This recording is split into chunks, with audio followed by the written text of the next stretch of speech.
وعلى آله وصحبه أجمعين. أما بعد. Segala puja dan puji mari sama-sama kita panjatkan kehadirat Allah Subhanahu wa taala. Atas rahmatnya kita dikumpulkan kembali di sini untuk bisa hadir di majelis ilmu, majelis Sabtu siang di Tarojaya yang insya Allah selalu akan istiqomah diadakan di minggu pertama dan minggu ketiga. Salawat serta salam mari sama-sama kita tujukan kepada baginda Rasulullah Muhammad sallallahu alaihi wasallam. Mudah-mudahan kita semua yang hadir di majelis ini akan mendapatkan syafaatnya kelak di hari akhir. Amin ya rabbal alamin. Alhamdulillah, sebelum kita mulai majelis Sabtu siang ini, untuk mohon para jamaah untuk bisa merapat ke depan, kita dekat-dekat dengan guru kita. Mudah-mudahan dengan dekatnya kita dengan guru kita ini, rahmat Allah makin dekat juga dengan kita, dan Allah akan tambah ilmunya pada kita semua. Alhamdulillah. Alhamdulillah, untuk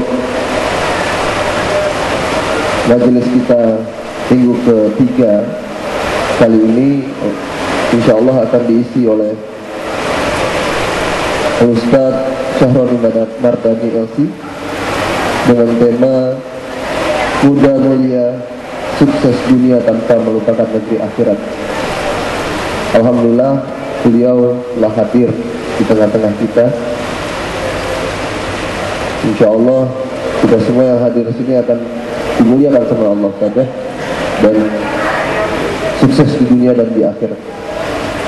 Dan saya sebelumnya minta maaf kepada Ustaz, jamaahnya masih kira-kira 3.500-an. Insya Allah, dan tabok saja. Insya Allah mudah-mudahan ke depannya kita terus berjuang dan berusaha, dan mudah-mudahan selalu istiqomah untuk bisa menjalankan majelis Sabtu siang Pintar ini. Amin. Untuk menghemat waktu kami persilakan Ustaz.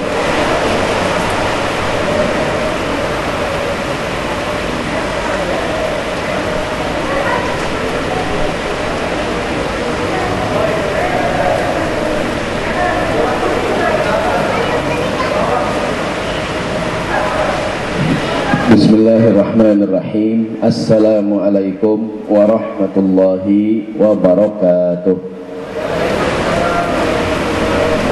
Alhamdulillahirabbil alamin, wassalatu wassalamu ala asyrafil anbiya'i wal mursalin, sayyidina wa habibina wa syafi'ina wa maulana Muhammadin wa ala alihi wa sahbihi wa sallim ajma'in. Qala Allah Ta'ala fil Qur'anil Karim, a'udzu billahi minasyaitonir rajim. Bismillahirrahmanirrahim. Subhanaka la ilma lana illa ma 'allamtana innaka antal alimul hakim. Shadaqallahul azim.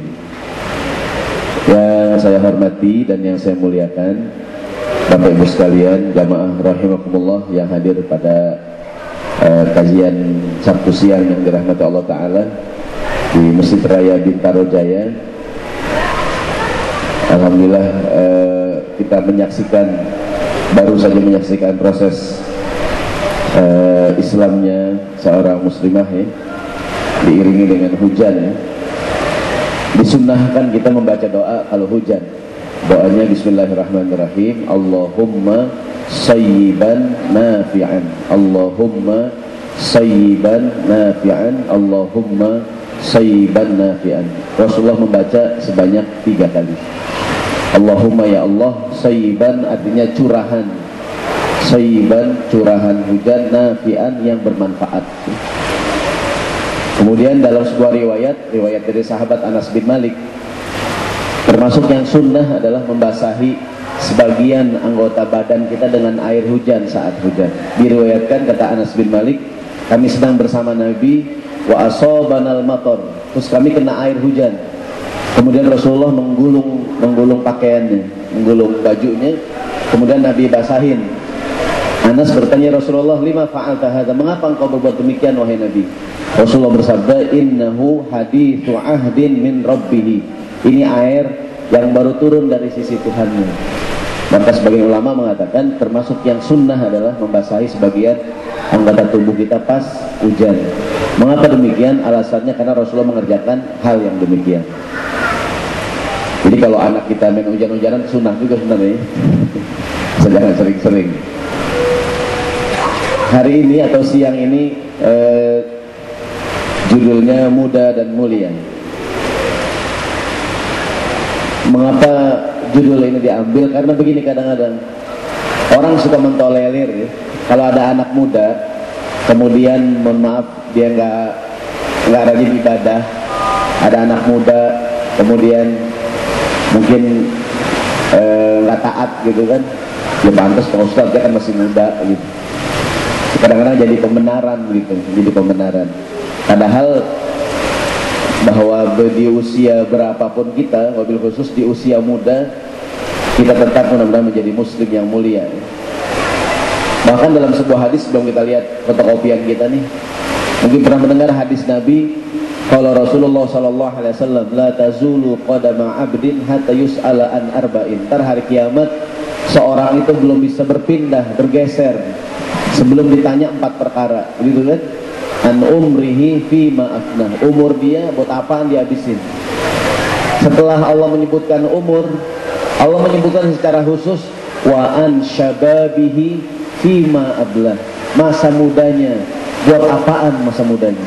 Karena ketika Rasulullah berkata tentang umur, dari umur dia lahir sampai dia meninggal, apa yang dia lakukan, kan termasuk masa muda ya. Tapi dikhususkan kata Nabi wa an syababihi fi ma'ablah, wabil khusus masa mudanya apa yang dia lakukan. Yang ketiga wa an ilmihi madza amila bihi, tentang ilmu yang dia punya apa yang sudah diamalkan. Yang keempat wa an malihi min aina iktasabahu wa fi ma anfaqahu, kemana, dari mana dapatnya dan kemana digunakan. Hadirin yang dirahmati Allah Subhanahu wa taala, ini kita lihat fotokopinya lengkap-lengkap ya. Kita mulai dari halaman 3. Kita mulai dari halaman 3.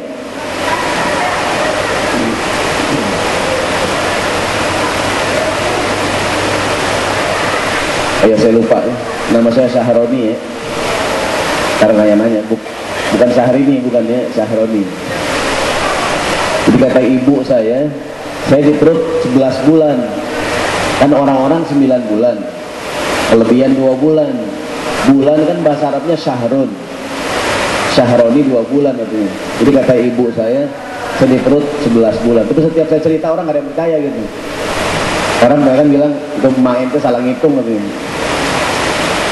Tapi kalau dalam buku fikih itu, jazakallah khair, ada kehamilan yang paling lama 2 tahun tuh di buku fikih.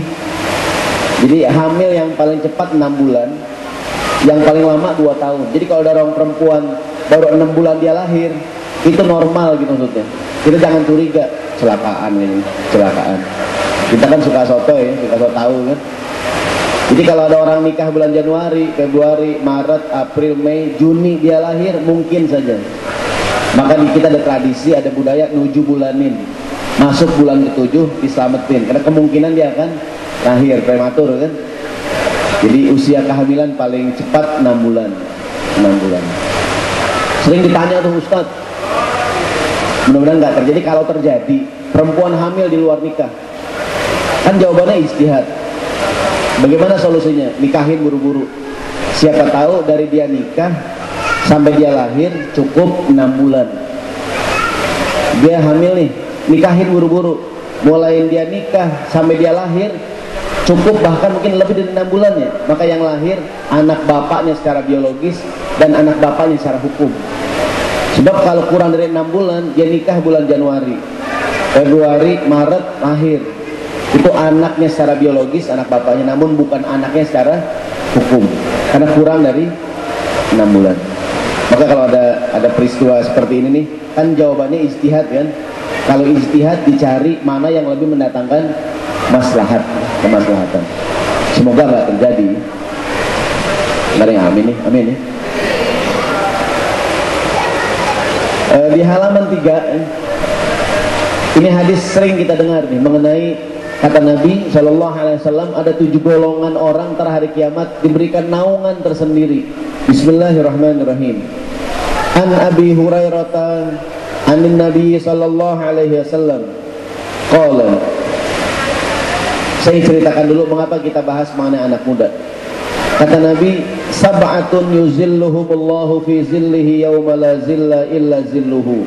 Ada 7 kelompok manusia ntar hari kiamat diberikan naungan tersendiri, diberikan pertolongan tersendiri oleh Allah Subhanahu wa taala. Yauma la zilla illa zilluhu, pada hari tidak ada pertolongan, bantuan, naungan kecuali pertolongan Allah. Orang-orang susah dia nggak susah, orang-orang bingung dia nggak bingung. 7 kelompok nih. Yang pertama, imamun adilun, pemimpin yang adil. Yang nomor 2 yang kita bahas, syabun nasya'a fi ibadatillahi ta'ala, seorang pemuda nasya'a yang tumbuh fi ibadatillah, dalam ibadah kepada Allah Subhanahu wa taala. Di hadis ini, di antara 7 kelompok yang Nabi sebutkan, yang nomor 2 adalah anak muda yang beribadah kepada Allah. Saya mohon maaf ya, kalau orang tua umur 90 rajin ke masjid, pantas nggak? Mau ngapain lagi kan? Diskotik ditolak, diskotik security nggak boleh masuk ya nggak? Mau ngapain kaji? Joget gitu kan? Resiko kaji. Jadi kalau umur masih muda, umur 20, 25, 30, 35, 40 kan lagi darah muda, darahnya para remaja, betul nggak? Yang maunya menang sendiri kan, walau kalah tak peduli, gitu kan? Lagi bergelora gitu kan? Dia beribadah tuh luar biasa tuh, luar biasa. Apalagi Sabtu gini nih, weekend nih, ya kan?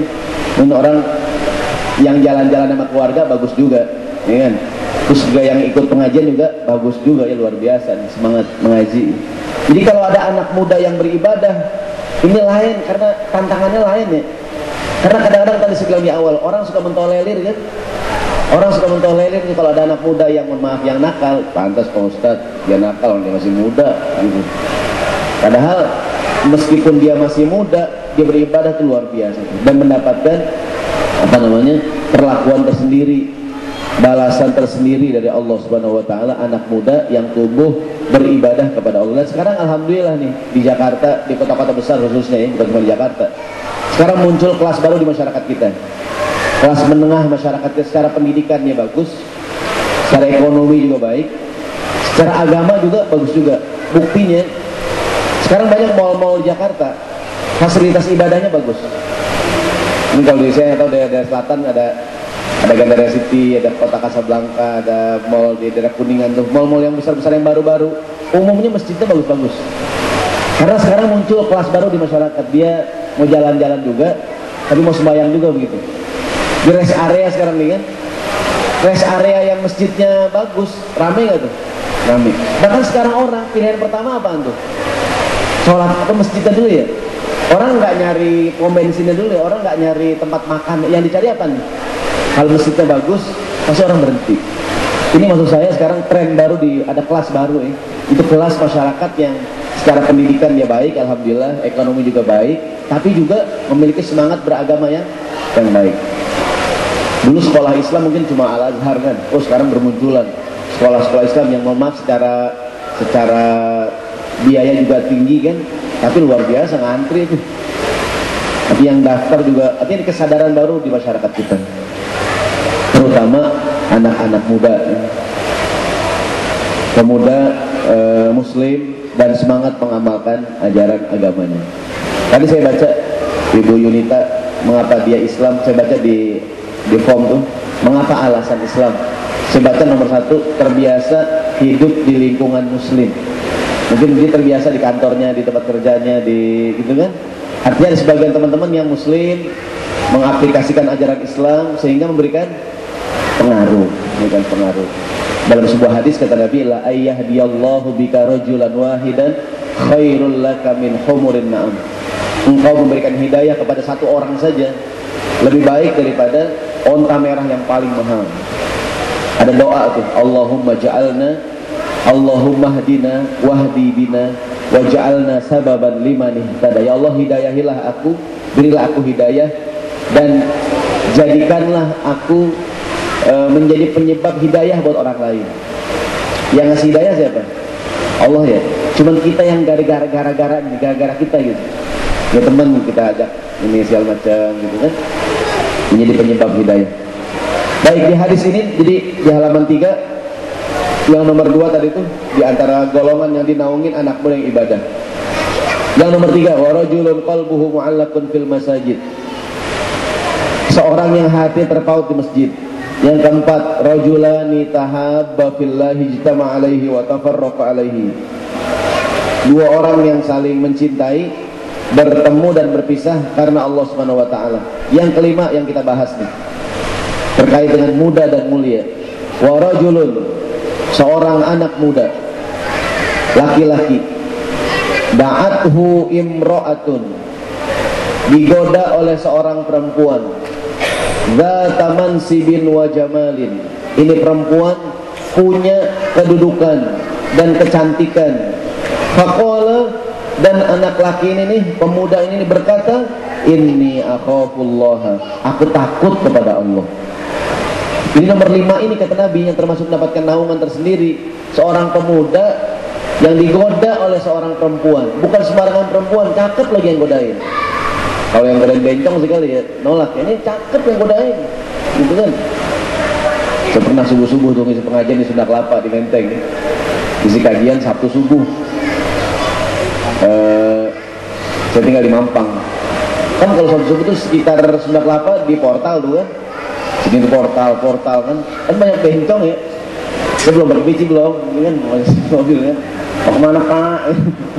Mau ngaji, sebelah mau ngaji gitu kan. Mampir pagi, gini mampir. Ini ada seorang pemuda yang digoda oleh seorang perempuan, cakep lagi, punya kedudukan lagi. Coba tuh, godaan berat kali.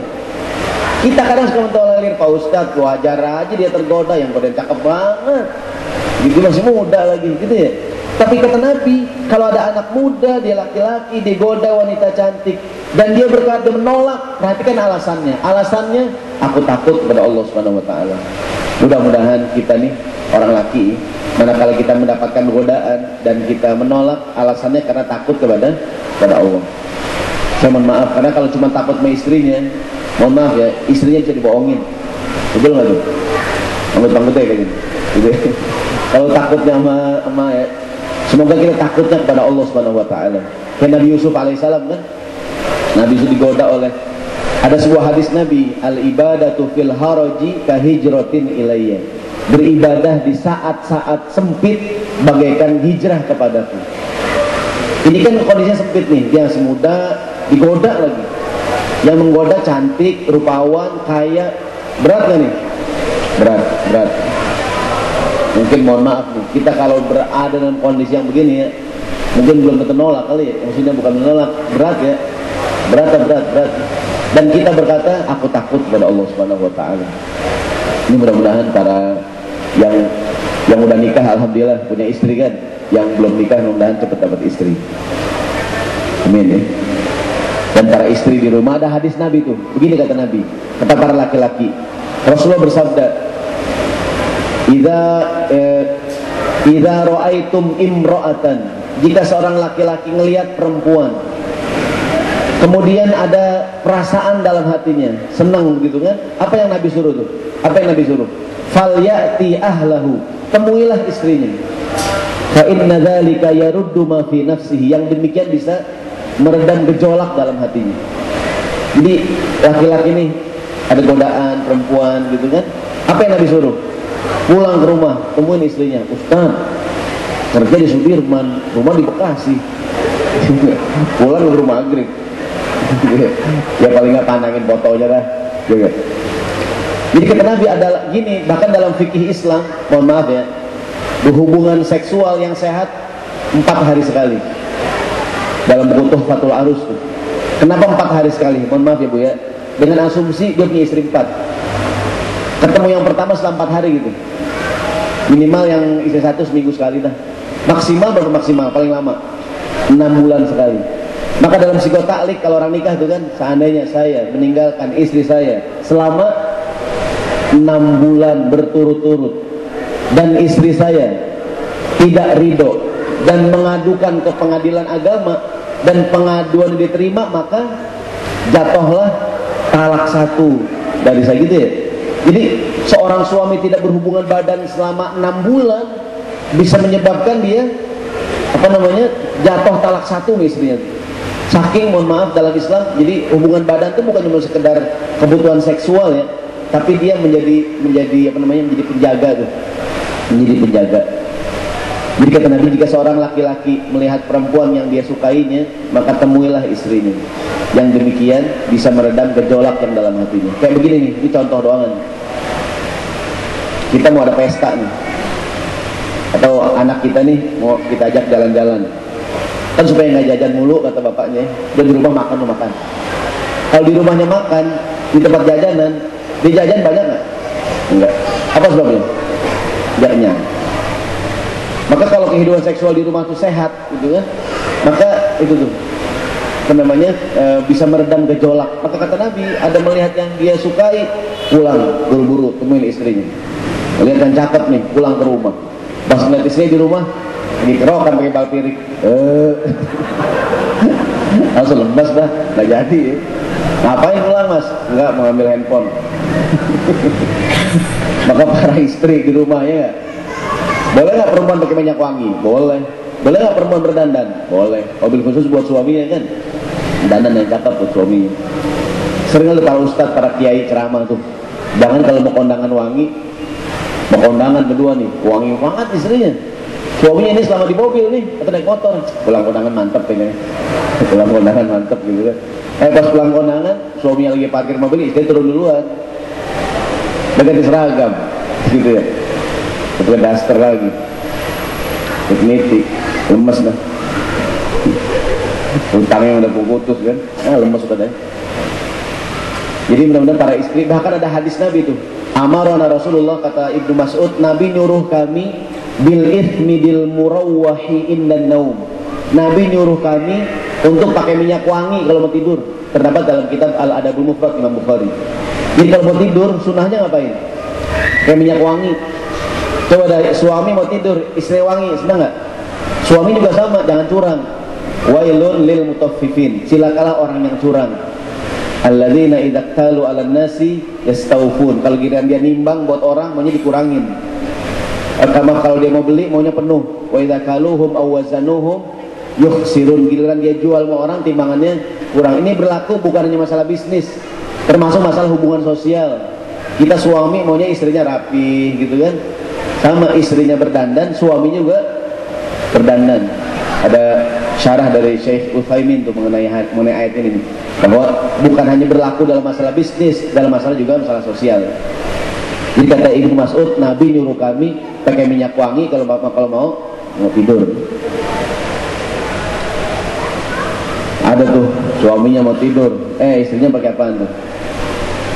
Minyak tahun, pakai balsam kali.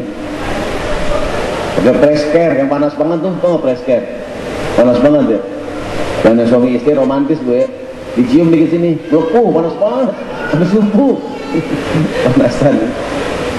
Kita kembali nih, jadi di halaman 3 nih, yang nomor 5 yang Nabi sebutkan, yang mendapatkan naungan tersendiri, seorang yang digoda oleh seorang wanita cantik, punya pangkat, punya kedudukan, dan dia berkata, aku nggak mau, aku takut pada Allah Subhanahu Wa Taala. Semoga kita bisa begini nih. Ini, jadi dia muda, tapi dia komitmen dengan agama. Dan alhamdulillah saya bilang tadi, sekarang banyak kelas baru di masyarakat kita, anak muda yang memiliki semangat yang luar biasa, semangat beragama yang luar biasa. Dia komitmen ya, dia jujur dalam bisnis, dia melaksanakan ibadah dengan baik. Bahkan saya bilang tadi di pusat-pusat perbelanjaan, bahkan di komunitas-komunitas. Sekarang banyak komunitas, ada komunitas mukena bersih kan. Di perkantoran kan banyak mukena yang ada komunitas mukena bersih. Ada komunitas apa lagi nih? Bahkan saya beberapa kantor tuh ada kotak amal khusus buat beli mukena tuh. Entah duitnya banyak, dimukena, disebar ke masjid-masjid yang banyak orang mampir. Itu juga anak muda yang menggerakkan kan, komunitas. Ada komunitas tangan di atas, ya, dan beragam komunitas yang isinya anak muda yang semangat mengamalkan ajaran Islam. Di TV pernah ditayangkan komunitas itu yang bersihin tempat ibadah, cuman kayaknya basicnya bukan Islam kayaknya. Saya nggak tahu, mungkin udah ada kan yang Islam ya. Jadi komunitas anak muda yang kegiatan membersihkan tempat-tempat ibadah. Kamar mandinya ngasih kamper, kasih minyak wangi, kasih segala macam. Bentuk daripada semangat beragama. Hadirin yang dirahmati Allah Subhanahu wa taala, kita kelengkap ke halaman 1 nih. Di halaman 1 ada cerita Ashabul Kahfi. Allah berfirman, Bismillahirrahmanirrahim. Kisah Ashabul Kahfi tentang keteguhan para pemuda yang mempertahankan keimanan dan keyakinan. Bismillahirrahmanirrahim. Nahnu naqussu 'alaika naba'ahum bil haqq. Allah berfirman, kami kisahkan kepada engkau wahai Muhammad dan kepada kita semua umatnya Nabi Muhammad sallallahu alaihi wasallam, naba'ahum bil haqq, kisah Ashabul Kahfi dengan benar. Siapakah Ashabul Kahfi? Innahum fityatun. Mereka adalah para pemuda. Ashabul Kahfi. Jadi Ashabul Kahfi yang terkenal itu, ciri mereka yang pertama fityatun, para pemuda. Karena orang muda punya kelebihan ya. Ada istilah dalam bahasa Arab, hamasatus syabab fi hikmatis syuyukh. Semangatnya anak muda di dalam bijaksananya orang tua. Orang tua kan cirinya bijaksana. Anak muda cirinya apa? Semangat. Enaknya kita kerja sama anak muda, semangat tuh. Ya, dia nggak mikirin pokoknya jalan udah, kadang penuhnya semua gitu kan, anak muda tuh ya kan? Kalau orang tua kadang-kadang rapat dulu ya, entar rapatin dulu ya kan? Maka sering ada gap antara remaja masjid dengan pengurus DKM tuh ya kan? Orang tua cirinya apaan? Bijaksana. Ntar kita rapat dulu ntar, udah 14 kali rapat baru kita putusin. Anak muda katanya tahan ya. Udah Pak Haji, mau serapat kan jalan aja Pak Haji. Ini sebenarnya kalau digabungin cakep nih, anak muda. Jadi peribahasanya hamasatus syabab fi hikmatis syuyukh. Semangatnya anak muda digabungin dengan bijaksananya orang tua. Ini Ashabul Kahfi, pemuda, anak muda. Amanu bi rabbihim, beriman kepada Allah Subhanahu wa taala. Modalnya apaan? Yang pertama beriman. Anak muda yang beriman kepada Allah. Wazidnahum hudan, dan kemudian kami tambahkan hidayahnya yang ada pada diri mereka. Jadi ciri pertama Ashabul Kahfi anak muda. Bahkan katanya tuh ada riwayat Pak Soekarno almarhum Presiden Soekarno berkata, berikan padaku 10 anak muda akan aku goncangkan dunia. Begitu ya? Dulu. Kalau sekarang gimana kan itu? Berikan aku 10 anak muda bikin boy band. Berikan aku 10 anak muda, aku akan goncangkan dunia. Jangan lupa Nabi Muhammad menjadi Nabi umur 40 tahun. Para sahabat di usia yang sama, di awal-awal perjuangan Islam. Di Quran, surat apa tuh? Ada doa masuk usia 40 tahun. Orang Barat bilang life begin at 40 ya. Kata orang Barat kan ngerasa gini. Jadi makna kalimat lain dengan Islam. Islam itu ketika kita bilang kehidupan bermula di usia 40, kan ada doa umur 40 tahun kan. Nabi 40 tahun, kematangan 40 tahun. Usia 40 itu usia orang bilang kematangan secara berpikir dewasa ya. Kata orang Barat berkata life begin at 40. Kalau Anda merasa 40 tahun jangan ngerasa tua, justru Anda masih muda banget gitu. Itu dalam Islam usia 40 tahun usia yang lebih serius dalam hidup. Serius dalam hidup. Saya nggak tahu benar apa enggak tuh. Katanya orang laki sering genit lagi, namanya puber lagi di usia 40 tahun. Allah alam lagi. Yang jelas dalam Al-Quran disuruh banyak doa di usia 40 tahun. Kita kembali Ashabul Kahfi anak muda. Para sahabat juga pemuda. Semua orang-orang yang di sekeliling Nabi adalah para pemuda. Dan para pemuda dulu dan sekarang merupakan pilar dari kebangkitan. Semua revolusi digerakkan oleh anak-anak muda. Ashabul kahfi fityatun, pemuda. Tapi mereka pemuda, ciri pertamanya amanu bi rabbihim, beriman. Dia punya modal iman. Yang kedua, wazidnahum huda, dan kami tambahkan hidayah yang ada dalam diri mereka. Mereka melakukan proses yang namanya ziyadatul hidayah, usaha untuk menambah hidayah yang mereka punya. Kayak begini nih, yang kita lakukan namanya proses wazidnahum huda, ziyadatul hidayah. Kita udah punya hidayah ya, cuma kan kadang-kadang naik turun, betul nggak? Kata Nabi, al-imanu yazidu wa yanqusu. Iman kadang naik, kadang turun. Yazidu bitta'ati wa yanqusu bil maksiyah. Naik dengan ketaatan, turun dengan kemaksiatan. Orang kalau habis melakukan ketaatan, iman biasa naik, betul nggak? Contoh orang yang baru pulang haji. Orang yang baru pulang haji biasanya semangat beribadahnya tinggi nggak tuh? Tinggi. Dia baru ngeliat Ka'bah, ngeliat. Orang kalau baru pulang haji ya, itu kan maghrib jam 6 nih, jam 5 udah ke masjid. Mau kemana Pak Haji? Mau ke masjid. Ngapain? Main maghrib. Baru jam 5 Pak Haji. Di Mekah jam segini kalau di Mekah nih. Ini tuh semangat banget ya. Dia ngeliat ada cewek cakep dikit, astagfirullahaladzim. Luar biasa imannya ya. Kemana-mana nenteng tasbih. Berubah ya. Ada yang temporal, ada yang permanen tuh. Ada yang cuma 40 hari doang ya. Ada yang terus-terusan tuh. Gitu ya. Mudah-mudahan kita orang yang pernah haji, pernah umroh dan mengalami perubahan yang permanen, mudah-mudahan, amin. Jadi iman itu turun naik, kadang turun, betul nggak? Kita kadang kalau iman lagi naik, ibadah semangat nggak nih? Bukan cuman sholat yang wajib, yang sunnah kita kerjain, betul nggak? Ini kadang-kadang saking iman lagi naik iman, belum ajan, terus sembahyang. Ada tinggi banget iman, banyak sunat maksudnya. Ada cerita tuh saya kemarin ceramah tuh, saking alimnya nih, supaya Jumat. Hari Rebo udah nyampe masjid. Luar biasa ya. Ngapain bang? Main Jumat. Ya Rebo bang, Rebo ya. Luar biasa tuh ya. Iman kalau lagi naik tuh. Dan kita pernah mengalami itu ya. Namanya. Maka fityatun, pemuda, amanu beriman. Dia melakukan proses yang namanya wazidnahum huda, proses penambahan hidayah. Hidayah harus dicari, ditambahin. Di antaranya dengan cara kayak kita ngaji nih. Mendengarkan nasihat, mendengarkan Al-Quran, hadir di beragam majlis ilmu, supaya hidayah kita ditambah sama Allah Subhanahu Wa Taala. Namanya proses ziyadatul hidayah, nambah hidayah. Dia naik dengan ketaatan, turun dengan kemaksiatan. Kalau kita sering melakukan perbuatan dosa dan maksiat, iman turun tuh. Jadi kalau kita sering melakukan kebaikan, maka iman jadi naik. Di surat Hud ya, kalau ingin istiqomah tuh kan ada beberapa cara istiqomah. Bismillahirrahmanirrahim. Fastaqim kama umirta. Istiqomahlah. Istiqomahlah, fastaqim kama umirta wa man taba ma'aka, bersama orang yang tobat bersamamu. Maksudnya kalau ingin istiqomah harus hidup dalam sebuah komunitas.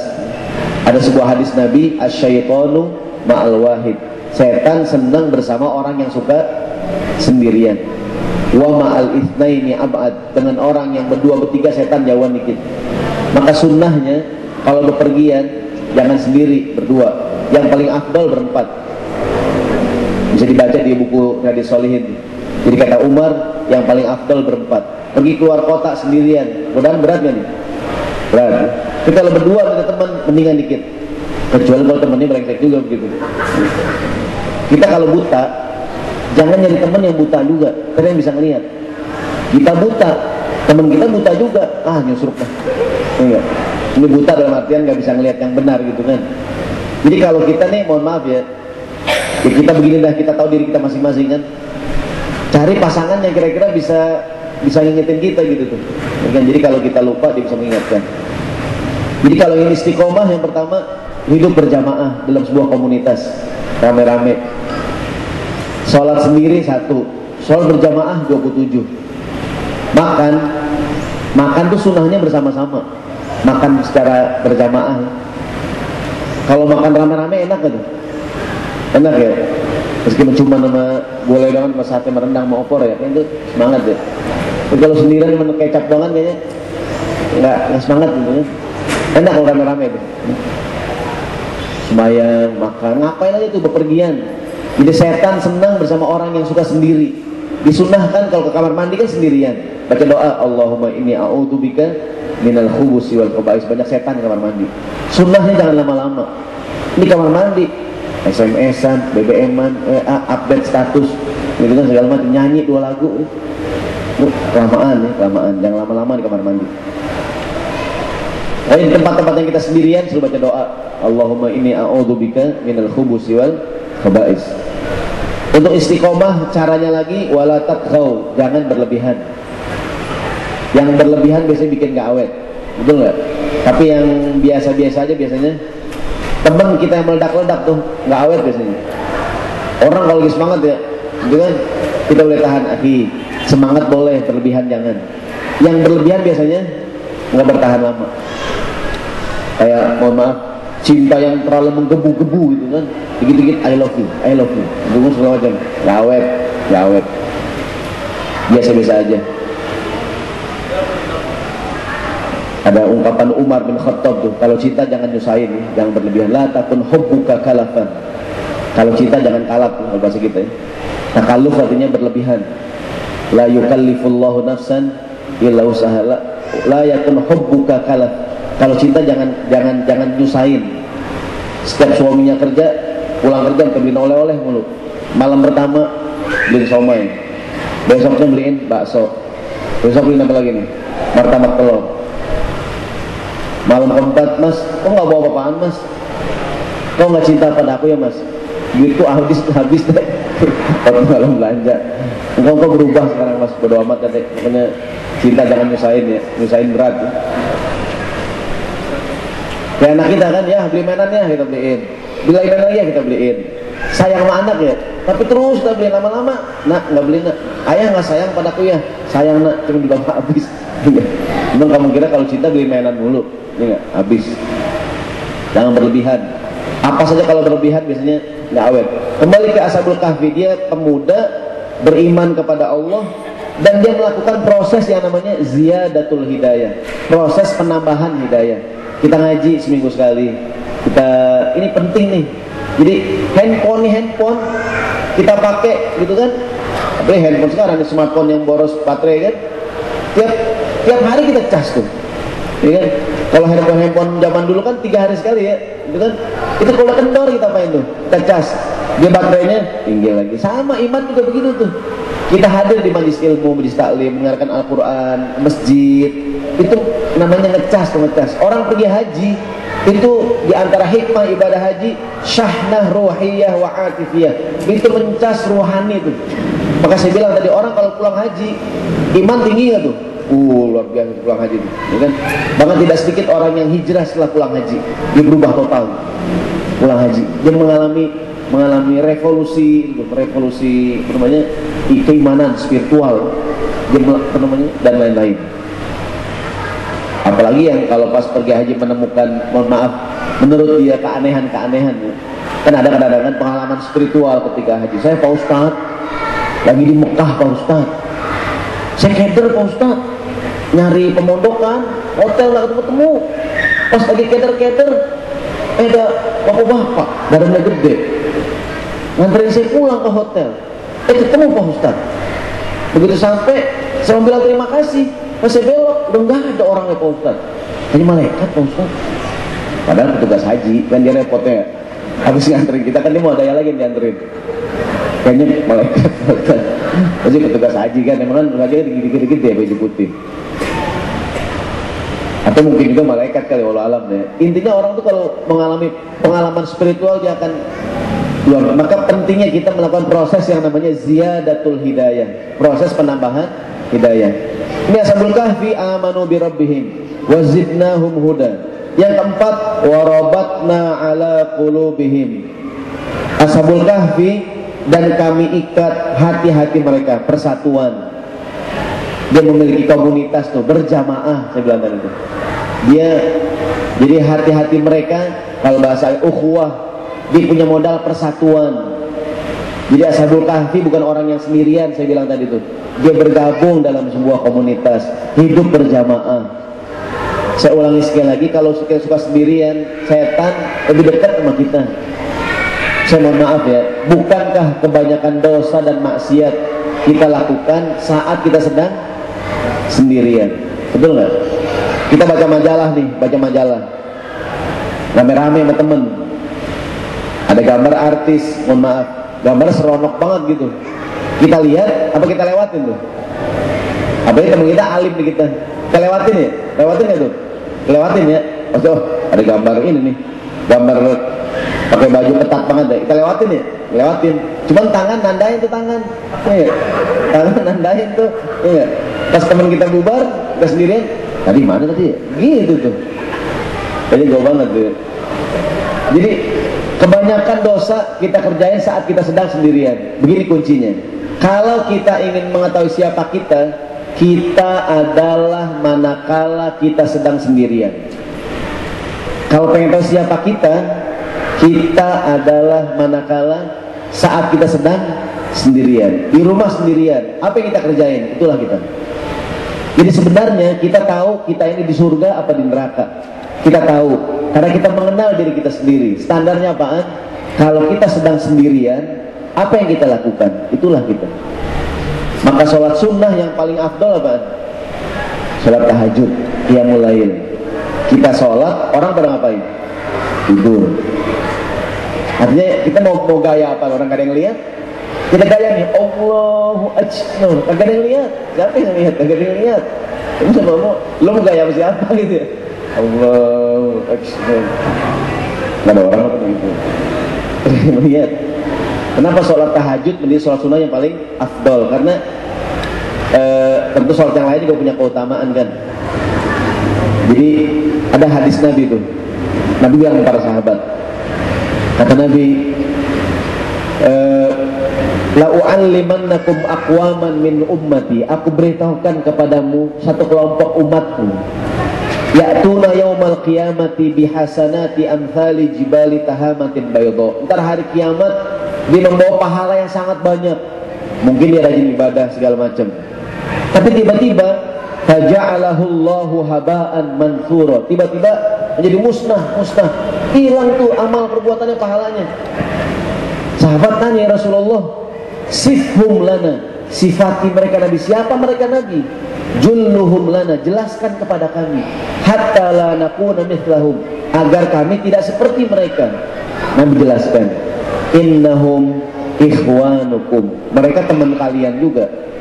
Ya'khuduna minal laili kama ta'khudun, kadang-kadang qiyamul lail juga, dia puasa sunnah juga, ibadah juga, dia ngaji juga. Tapi kata Nabi, walakinnahum qaumun, tapi mereka adalah kaum yang idza khalau bimaharimillahi intahakuha, kaum yang saat sedang sendirian dia berani menerjang yang dilarang oleh Allah Subhanahu wa taala. Ini kalau rame-rame kita gitu kan, kayaknya alim banget dah. Pas lagi sendirian dia berani menerjang yang dilarang oleh Allah Subhanahu wa taala.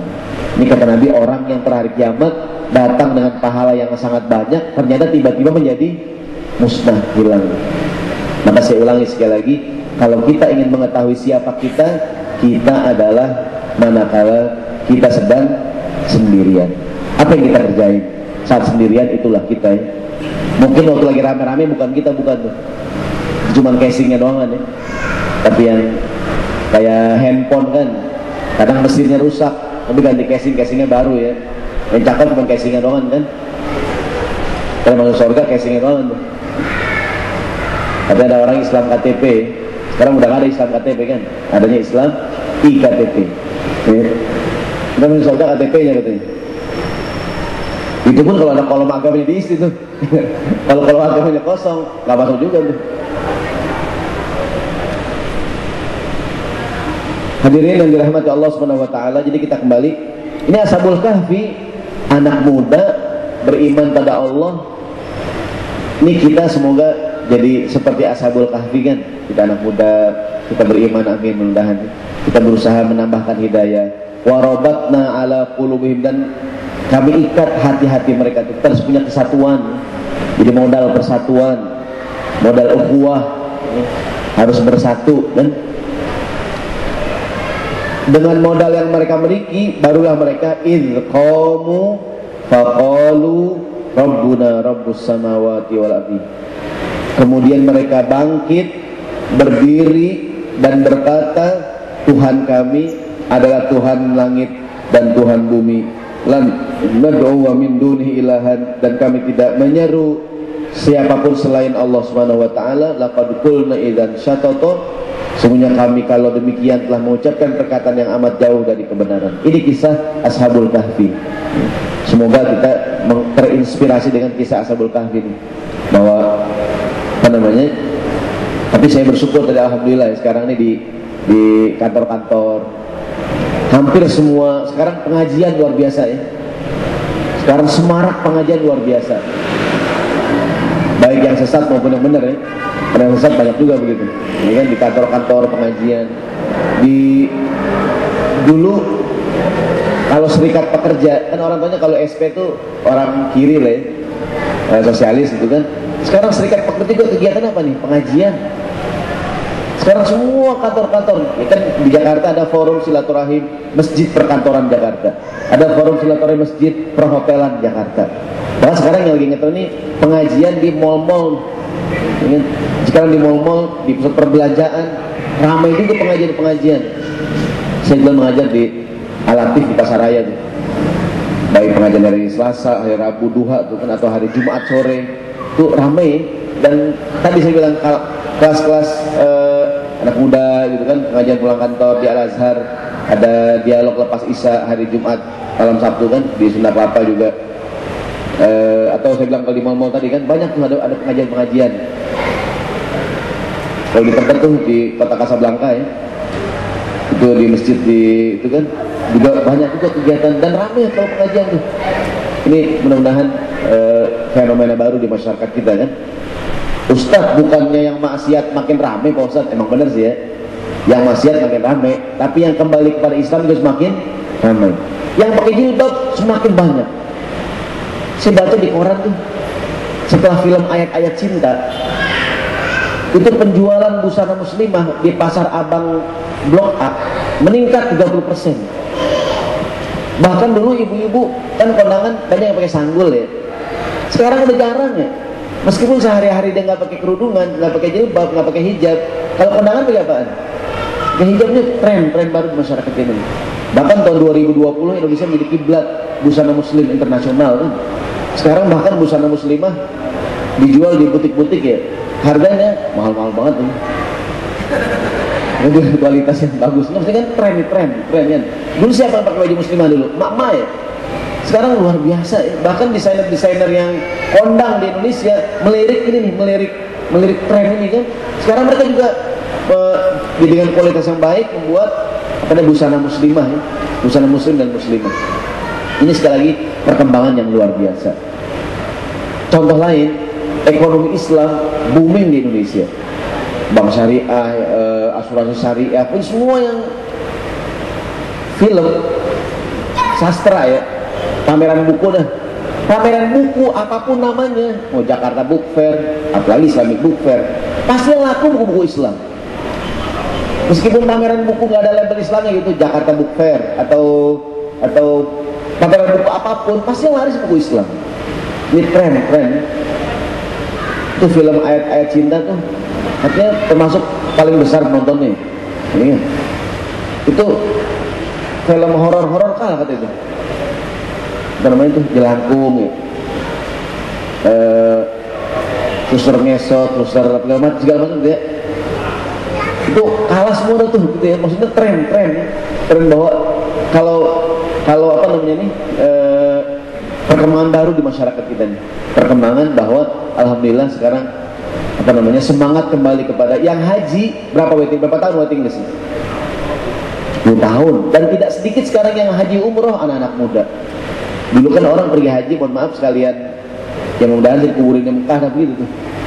Dulu kan orang pergi haji naik kapal laut ya, zaman dulu, ini kan 4 bulan. Maka ada budaya tradisi baca Ratibul Haddad. Artinya saking lamanya gitu. Nah sekarang pergi haji Senin, Sabtu udah pulang. Udah pengen didoain, udah pulang orang, cepet banget tuh. Dan tidak sedikit juga yang anak-anak muda. Ini mudah-mudahan kata Tuhan. Di halaman 1 Ada kisah keteguhan anak muda di zaman Nabi, namanya Ammar bin Yasir. Ini asal muasal bab taqiyah dalam Islam. Taqiyah sama dengan mengucapkan sesuatu dengan mulutnya berbeda dengan hatinya. Yang sekarang banyak digunakan oleh mereka yang dianggap sesat kan, ketika di sidang, ketika diklarifikasi, mengakui dengan mulutnya baik-baik semua kan. Begitu pulang ke rumah lain lagi tuh. Namanya taqiyah. Aslinya asal muasal bab taqiyah dari ayat ini nih. Bismillahirrahmanirrahim. Kisah seorang pemuda namanya Ammar bin Yasir. Jadi Ammar bin Yasir anaknya Ammar, bapaknya Yasir, ibunya Sumayyah. Di awal mula Islam disiksa untuk keluar dari Islam. Di hadapan Ammar, orang tuanya disiksa sedemikian rupa sampai kedua orang tuanya meninggal dunia. Yang pertama ibunya Sumayyah. Mohon maaf ya. Katanya riwayatnya dimasukin di kemaluannya kan sampai meninggal tuh Sumayyah, ditusuk gitu ya. Bapaknya Yasir juga meninggal di hadapan anaknya tuh. Sehingga siapa namanya nih, Ammar bin Yasir mengalami disiksa tusukan sampai dia dipaksa mengucapkan kalimat kekufuran, dan dia mengucapkan kalimat kekufuran. Dia bilang pokoknya aku udah gak ngikutin agamanya Muhammad karena dianggap udah kafir. Yang nyiksa berhenti gak? Berhenti, ditinggal dah. Begitu ditinggal, ini Ammar nangis. Nabi datang, Nabi kayak Ammar, ada apa wahai kau Ammar? Ya Rasulullah, aku mengucapkan kalimat kekufuran. Nabi tanya, bagaimana hati kamu? Kalau hatiku sih tetap beriman, hatiku tetap beriman. Turunlah ayat ini nih. Jadi kisah seorang yang mempertahankan keyakinan. Karena sekarang ini banyak anak-anak muda ada godaan dikit nih, dia nggak sembahyang gitu kan, kerja sibuk dikit nggak sholat, ada nggak tuh? Ya kan? Cuma ada meeting doang kan. Saya pernah tuh waktu DPR sebagian baca ayatnya. Waktu DPR lagi sedang paripurna menentukan apaan nih? Paripurna udah setahun yang lalu tuh, saya lupa tentang apa tuh. Pokoknya sedang paripurna waktu itu udah setengah 6 tuh, setengah 6. Kita lagi maghrib, interupsi. Bagaimana kalau kita sembahyang asar dulu tuh? Setengah 6 interupsi sembahyang asar. Terlalu banget ya.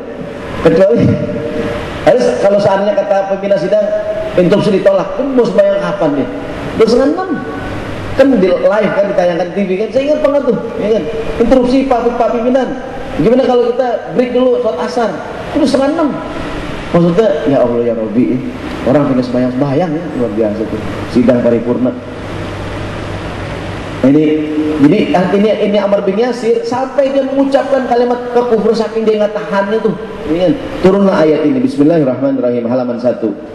Man kafara billahi min ba'di imanihi illa man ukriha wa qalbuhu mutmainnun bil iman.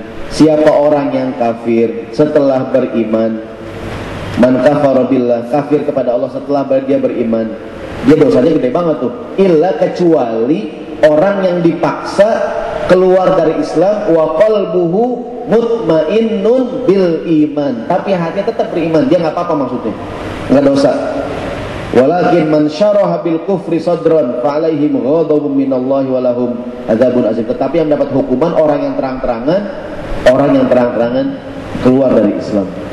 Nah, maka kemudian dalam akidah ada bab namanya taqiyah. Kita boleh bertaqiyah. Bertaqiyah maksudnya, kamu muslim. Kalau kita bilang iya saya muslim, habis kita meninggal. Ini kan darurat nih. Maka kita boleh melakukan yang namanya taqiyah. Taqiyah sama dengan mengucapkan di mulut kita kalimat yang berbeda dengan hati kita. Tujuannya apa? Menjaga keselamatan kita. Mungkin ada konflik nih. Mungkin di kita pernah ada kan konflik kan. Kamu muslim, dibunuh gitu kan. Nah ini dia boleh melakukan taqiyah. Dan tadi saya bilang sekarang banyak mereka yang beraliran sesat ya. Ada Syiah, ada Ahmadiyah, ada segala macam kan. Kalau diundang di MUI, verifikasi kan, oh Quran kami sama semua, nggak ada yang beda gitu kan. Tapi begitu pulang ke kampungnya, ke teman-temannya, beda lagi tuh. Wa idza laqul ladzina amanu qalu amanna. Kalau ketemu orang beriman ngakunya beriman. Wa idza khalau ila syayatinihim qalu inna ma'akum innama nahnu mustahzi'un. Kalau ketemu sama teman-temannya tuh, dia berkata, kami sama orang beriman cuma pora-pora doang kan, gitu ya. Tapi dalam cerita Ammar bin Yasir ini takiyah yang benar nih. Kita boleh bertakiyah. Takiyah itu artinya tadi mengucapkan kalimat kufur tapi hati kita beriman. Kayak begini nih. Bohong boleh nggak bohong? Bohong nggak boleh. Tapi untuk menjaga nyawa orang, Pak Ustaz. Orang dikejar-kejar mau dibunuh, ya. Ngumpet kolong meja. Pak Ustaz, jangan kasih tahu saya ya Pak Ustaz ya. Atau dia lari gitu kan, dia ngumpet gitu kan, lari. Kalau saya bilang, ada Pak, lihat nggak Pak, orang lagi lari Pak. Kalau saya jujur nih, orang itu lari ke sana tuh, dia habis nggak tuh? Habis. Nah, maka saya boleh berbohong, tapi kalau bisa bohongnya nggak bohong. Berarti nggak bohongnya nggak bohong. Begini nih, saya lupa apa istilahnya itu. Pak Ustaz, orang lagi jalan, jangan bilang-bilang saya Pak Ustaz ke sana kan, dengan jalan-jalan. Pak, lihat orang lari nggak Pak? Apaan? Orang lari. Selama saya di sini, saya nggak ngeliat. Di sini, kalau di sini ngeliat, saya kalau di sini. Itu tuh, intinya bohong tapi nggak bohong ya. Kan? Kan saya jalan dikit, jalan 2 langkah dah. Selama saya di sini, saya nggak ngeliat. Betul nggak? Di sini nih nggak ngeliat saya. Kalau di sini saya nggak, di sini ngeliat, di sini.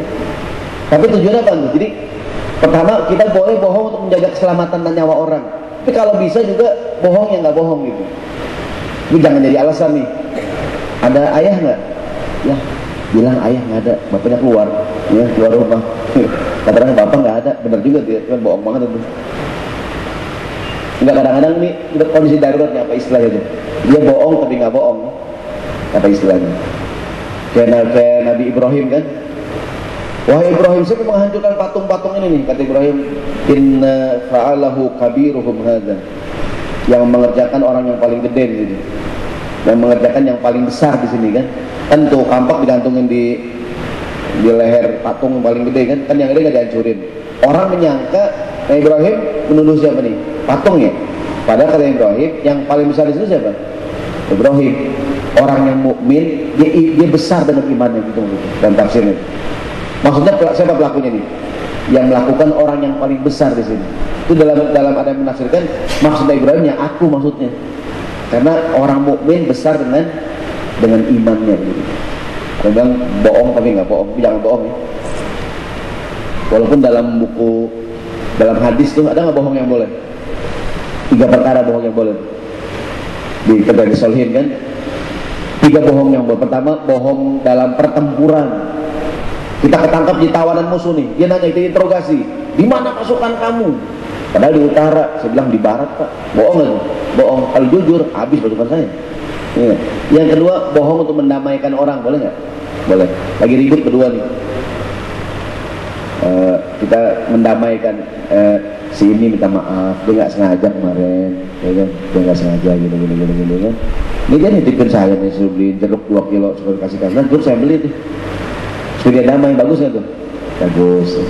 Kita kan malah ngompor-ngomporin ya. Lo berantem ya sama dia, berantem. Hajar aja. Lo gendeng banget temen gue juga. Kita bukan namain malah berantem. Ya. Yang ketiga bohong yang boleh itu hadithur rajuli imra'atahu wa hadithul mar'ati zawjaha. Bohongnya suami kepada istrinya dan bohongnya istri kepada suaminya boleh dengan tujuan kebaikan. Apa contohnya?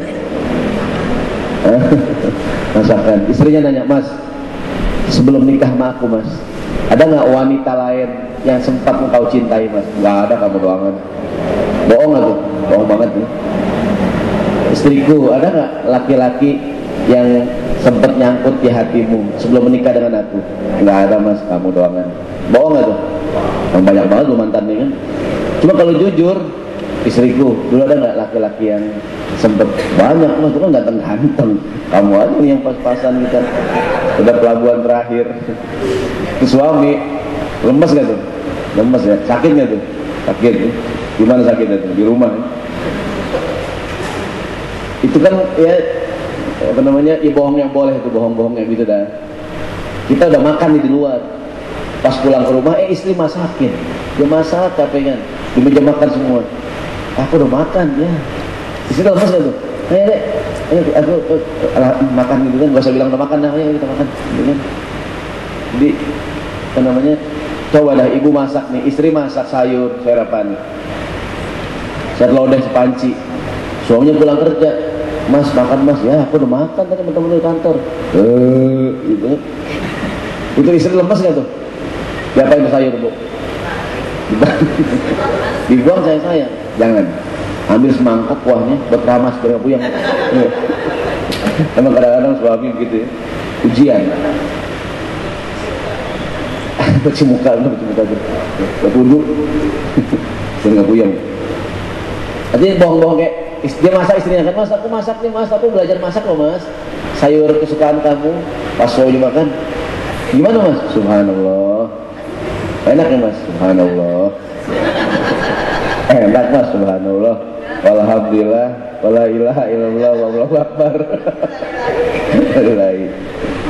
Enak mas, enak sih, cuman sih aku usul kamu beli aja deh, kamu takut capek kamu, aku takut kamu capek masak. Adalah bohong-bohong, bukan ini, tapi jangan bohong mulu ya, ini bohongnya. Istrinya ulang tahun nih, suami kasih hadiah, betul di belakang. Apaan tuh bang? Apaan tuh mas? Surprise, dibeli jilbab, warnanya norak banget. Norak banget warnanya. Tapi orang laki nggak pinter ya, asal beli aja kita kan. Istrinya menerima dengan girang gitu kan, belum mati, jilbab gini banget. Kita yang ngasih senang juga ya. Jangan jujur banget gitu. Gimana deh? Itu norak banget mas. Itu buat taplak meja aja dah. Langsung pingsan tuh suaminya ya. Ini kayak bukan bohong yang bohong terus, ini bohongnya kayak gitulah ya. Dibuat kebaikan. Itu ada hadis Nabi tuh. Bohongnya suami pada istri dengan tujuan baik, memuji. Dek, aku ganteng gak deh? Di ruangan ini mas, kamu paling ganteng mas. Ya. Kalau di luar banyak mas yang lain. Kau kalah kalau di luar. Di sini nih di kamar kita. Nah itu hadirin jadi ya apa namanya? Kita ngomong apa tadi ya? Lupa saya tuh. Apa tadi ngomong? Kita solo-solo ya tadi ya? Ashabul Kahfi tadi ya? Lu bisa solo-solo tadi ya? Bisa hadiah-hadiah tuh.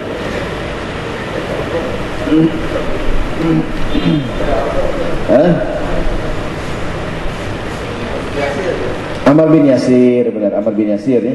Jadi kalau dia apa namanya bohong, masalah bohong ya. Jadi dia mengucapkan dengan mulutnya kalimat yang beda dalam namanya takiyah boleh tuh. Kalau tujuannya menjaga keimanan. Tapi sekarang takiyah digunakan untuk yang salah. Sekarang banyak orang aliran sesat kan. Kalau ditanya, oh tapi biasa gitu kan, nggak ngaku gitu. Tapi begitu dia sendirian, nah ternyata dia Islamnya lain. Maka menilai orang kadang-kadang tidak cukup dari ucapannya ya. Jadi gini, untuk menilai orang, lihat aja buku yang dibaca. Lihat buku yang dibaca. Kalau kita punya anak nih, anak itu udah mulai dewasa kan, lihat yang dibaca dan lihat siapa temennya tuh. Kata Nabi, agama seseorang kelihatan dari temennya. Dan temen kita nih, anaknya tampangnya tampang begitu semua ya, anting di sini gitu kan, nggak mandi berminggu-minggu gitu kan. Tenang aja ya, temenku begitu aku sih enggak ya. Itu berarti hadirin, seorang tuh lihat siapa temennya ya. Ya kan? Kalau temennya orang baik, insya Allah dia orang baik. Kalau temennya orang yang tidak baik, kemungkinan dia juga sama. Kita masuk sekarang di halaman 2 yang ayatnya ada di cover depan nih. Surat An-Nur ayat 37, 36 dan 37. Halaman 2. Bismillahirrahmanirrahim. Fi buyutin adzinallahu an turfa'a wa yudhkara fiha ismuhu yusabbihu lahu fiha bil ghudwi wal asal. Rijalun la tulhihim tijaratun wala bay'un an dzikrillahi wa iqamis shalah wa ita'iz zakah. Bertasbih kepada Allah di masjid yang telah diperintahkan untuk dimuliakan dan disebut nama Allah di dalamnya pada waktu pagi dan petang. Siapakah mereka? Rijalun, orang-orang. Ini terjemahan Departemen Agama, laki-laki yang tidak dilalaikan oleh perniagaan dan tidak pula oleh jual beli. Padahal sih kalimat rijal tuh nggak mesti laki-laki, seseorang begitu. Tapi mungkin karena terkait dengan perniagaan, bisnis, umumnya yang berbisnis adalah laki-laki, maka diterjemahkan laki-laki. Karena kalimat rijal itu bukan hanya laki-laki, bisa mengandung arti seseorang. Begini hadis Nabi, bunyi hadisnya, thalabul ilmi fariidatun ala kulli muslimin. Titik, udah. Itu artinya menuntut ilmu wajib atas setiap muslim. Muslim di sini bukan jenis kelamin, tapi identitas. Dalam kurung baik muslim laki-laki ataupun perempuan. Ini kadang-kadang orang bicara Islam tuh agama yang apa namanya itu, emansipasi, kesetaraan laki dengan perempuan. Emang benar kan? Cuma dia nama-namain dalil. Rasulullah bersabda, thalabul ilmi faridatun ala kulli muslimin wa muslimatin. Seolah dia ingin dia mengatakan kalau yang muslim doangan, yang perempuan nggak ada ya. Kalimat muslim di sini bukan jenis kelamin tapi identitas. Jadi teks hadisnya ala kulli muslimin doangan, wajib atas setiap muslim, baik laki maupun perempuan. Ini apa namanya, kita kembali, ada di halaman 3, orang-orang yang tidak dilalaikan oleh perniagaan, tidak juga oleh jual beli daripada mengingat Allah. Dia bisnis, dia kerja, dia nggak lupa sholat, dia nggak lupa. Bahkan sekarang bagi beberapa kantor, terakhir di Landmark di Sudirman, ada masjid yang mungkin di basement B3 pindah ke B2, kan sempat rame kan, rame gitu kan, tapi akhirnya maksudnya gini, sekarang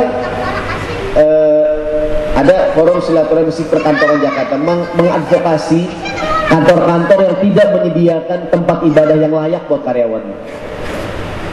Jadi kalau nggak salah tuh termasuk ada peraturan Pemda tuh, setiap kantor gedung harus menyediakan tempat ibadah yang baik buat karyawan. Kadang-kadang yang ngantor 500 orang, ini nggak, 1000 orang kadang-kadang, betul nggak? Tempat sembahyang kan 2 kali 3 gitu, kecil banget nih. Maksudnya kurang apa ya? Kurang representatif lah gitu kan.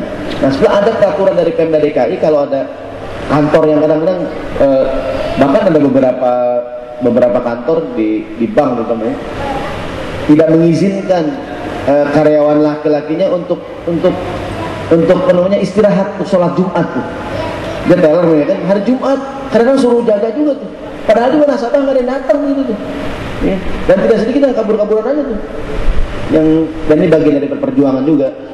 Banyak para security itu suka, Pak Ustadz, saya udah nggak semain Jumat, udah 3 kali Pak Ustadz. Wah Pak, saya tugas jaga Pak Ustadz.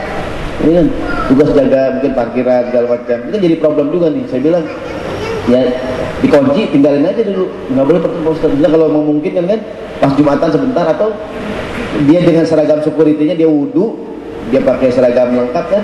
Boleh nggak orang sholat pakai sepatu hadirin? Boleh ya, nanti sepatunya bersih kan.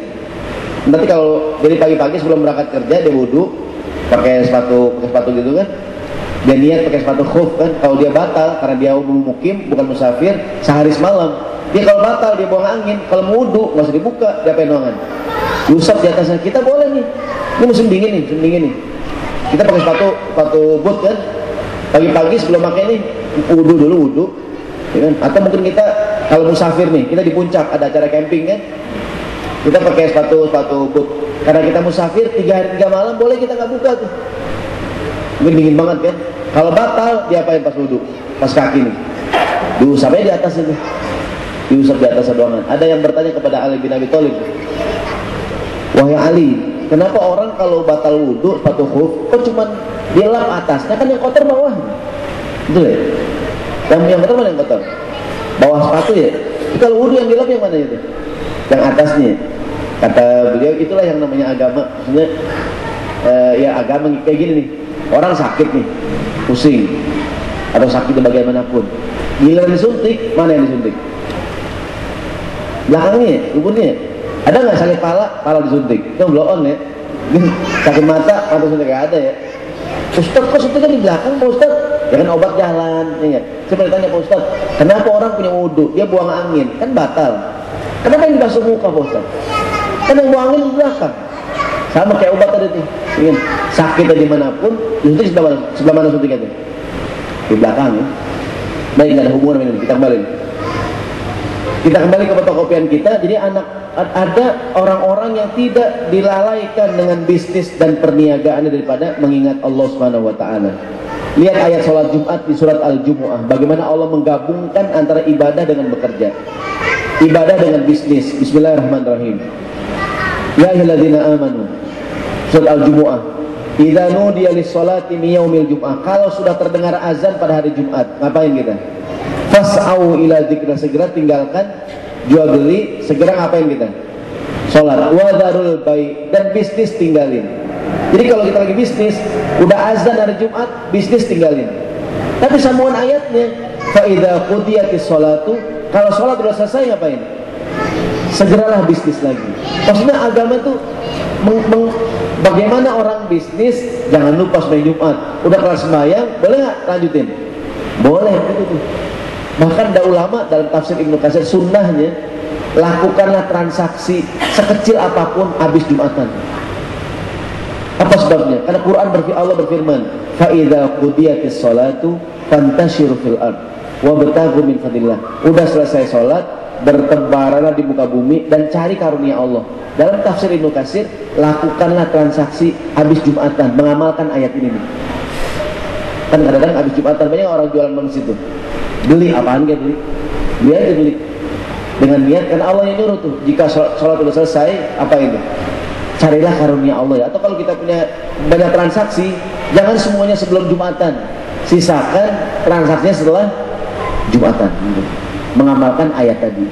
Bagaimana ini ayat menggabungkan antara bisnis dengan ibadah pada Allah Subhanahu wa taala.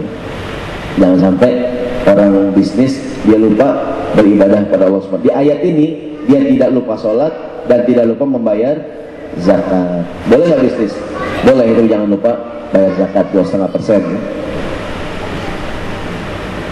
Sekarang kita akan tanya jawab.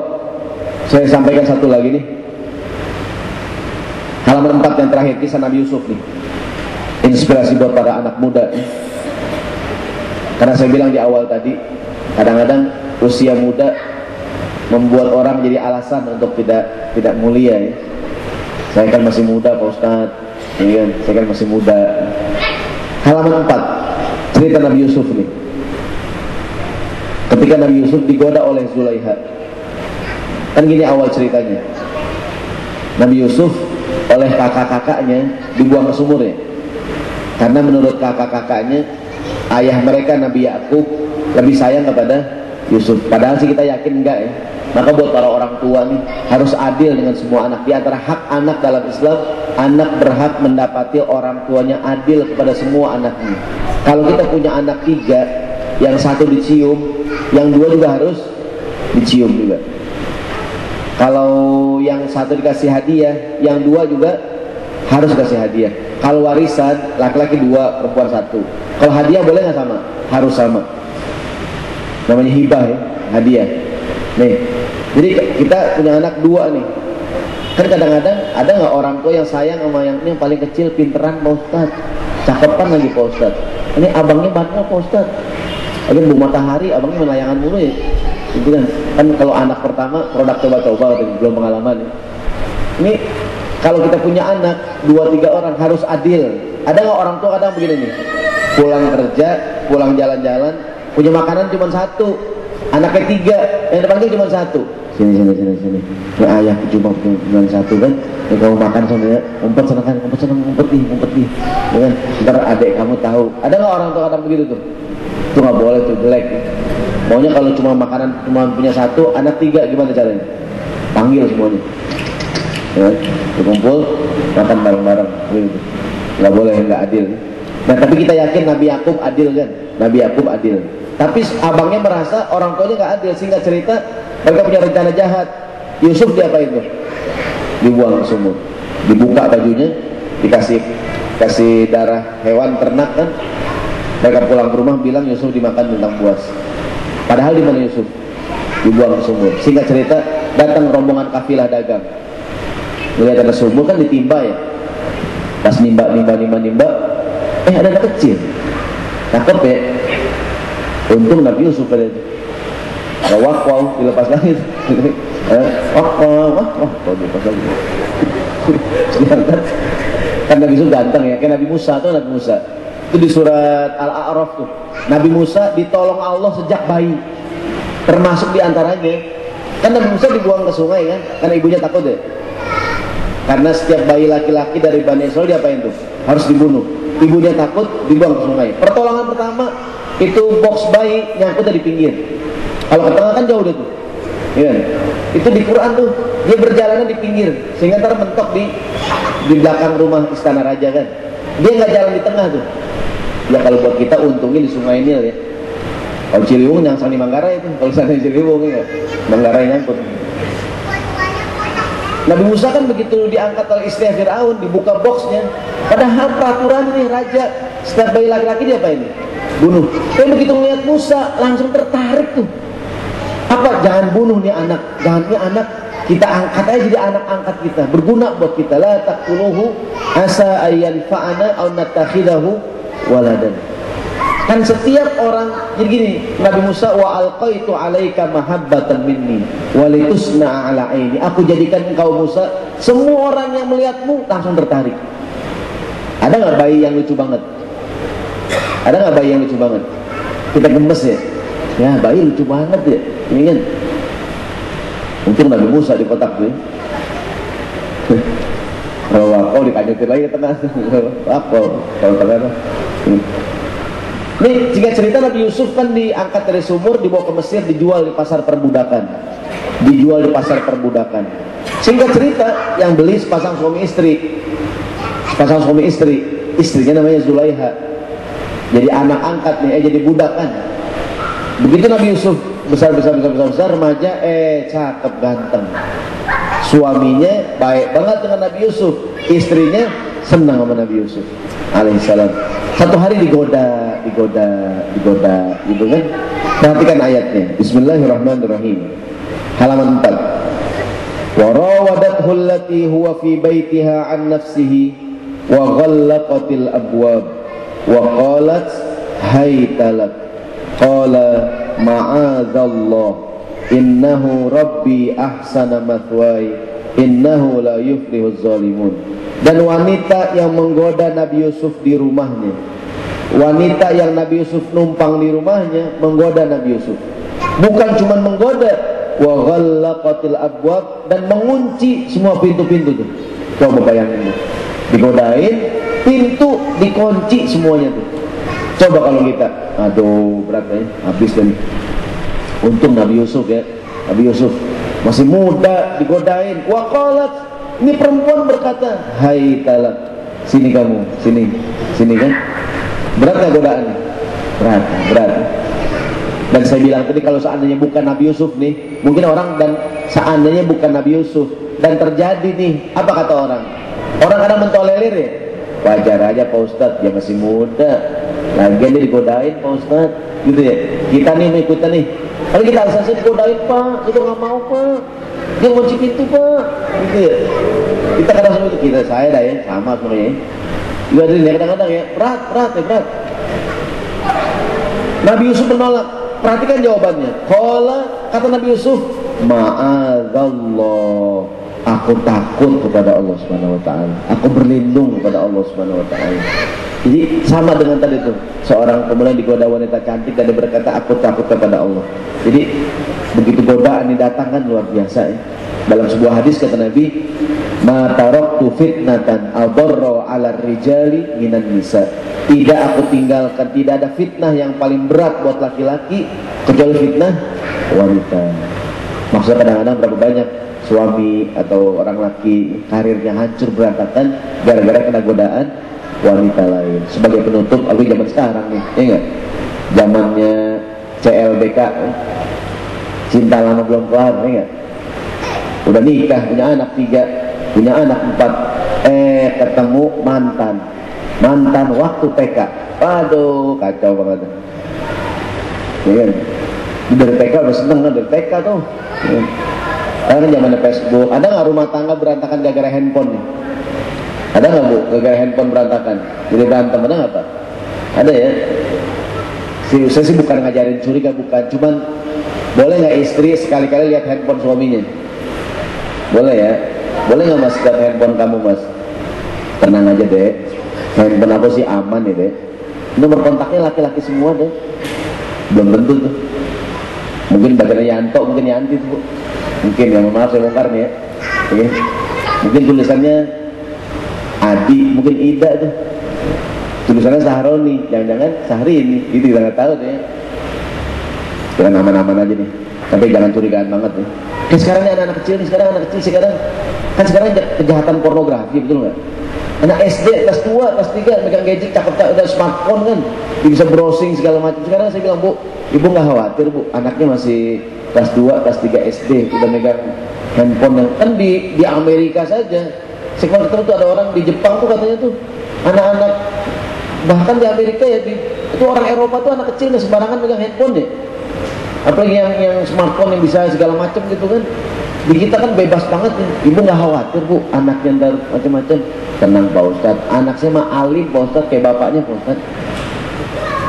Emang bapaknya alim Bu, bapak suami saya alim Pak Ustadz. Kalau di rumah Bu, kalau dia kayak banteng Bu, ibu nggak tahu aja. Jadi hadirin rahimakumullah, nih semoga kita nih, kita muda dan mulia. Kalau di usia banyak godaan gitu kan, kadang bukan cuma banyak godaan ya, macam-macam dah. Yang kadang-kadang kita mentolerir ya, begitu banyak godaan dan kita berkata apa namanya ya, wajar aja dia begitu, dia masih muda ya. Tapi manakala kita masih muda, dan Imam Syafi'i kalau nggak salah beliau meninggal di usia 49 tahun. Imam Nawawi beliau meninggal di usia 54 tahun. Mudah-mudah ya, dia bukan orang yang tua-tua banget gitu maksudnya. Nanti kalau umur 49 udah meninggal, berarti karya beliau ditulis umur berapa tuh ya? Di zaman dulu kan belum ada komputer, belum ada gadget, belum ada segala macam ya. Sekarang kitabnya tebal-tebal banget kan, luar biasa tuh umurnya. Usia muda yang memberikan apa namanya,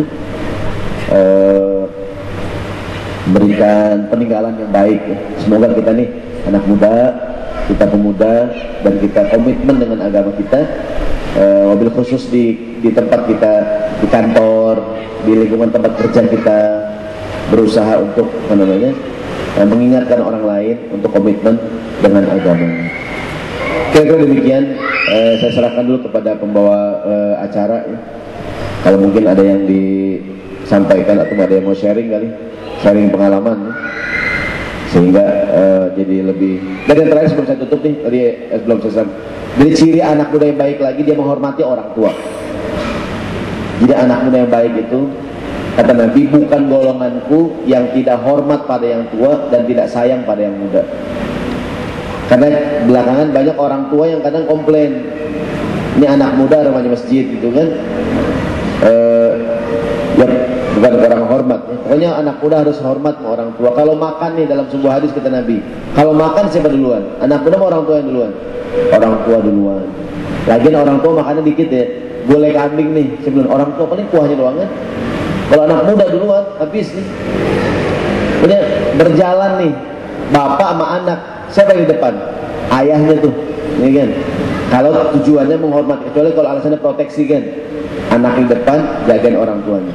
Ada hadisnya tuh, janganlah dari solihin, jangan kau berjalan di depan ayah kamu, dan jangan kau panggil dengan namanya. Nama bapak kita siapa nih? Pak Ahmad, panggil Ahmad, nggak boleh. Kan kalau di barat begitu ya, anak panggil bapak John, masa John aja ya. Nah ini apa namanya, ciri anak muda tuh, dia sayang kepada anak muda yang mulia, dia sayang pada yang lebih muda, dia hormat kepada yang lebih tua. Mudah-mudahan Allah Ta'ala jadikan kita anak muda yang baik, yang istiqomah di tengah banyaknya ujian dan godaan, sehingga apapun yang terjadi kepada kita bisa melewati dengan baik. Kira-kira demikian. Saya serahkan dulu kepada pembawa acara. Mohon maaf. Assalamualaikum warahmatullahi wabarakatuh. Ada yang mau bertanya?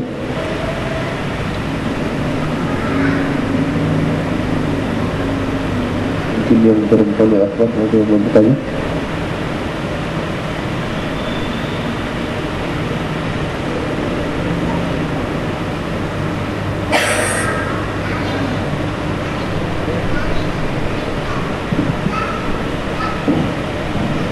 Silakan bertanya, jangan yang susah ya. Assalamualaikum warahmatullahi wabarakatuh. Waalaikumsalam. Menyambung yang tadi masalah bohong-bohong itu, Ustaz, yang bohong yang dibolehkan. Nah, Kalau misalnya kayak orang tua ke anak itu kan kita kadang-kadang iya apa gimana? Nah itu boleh nggak sih, bohong yang dibolehkan nggak termasuk orang tua ke anak?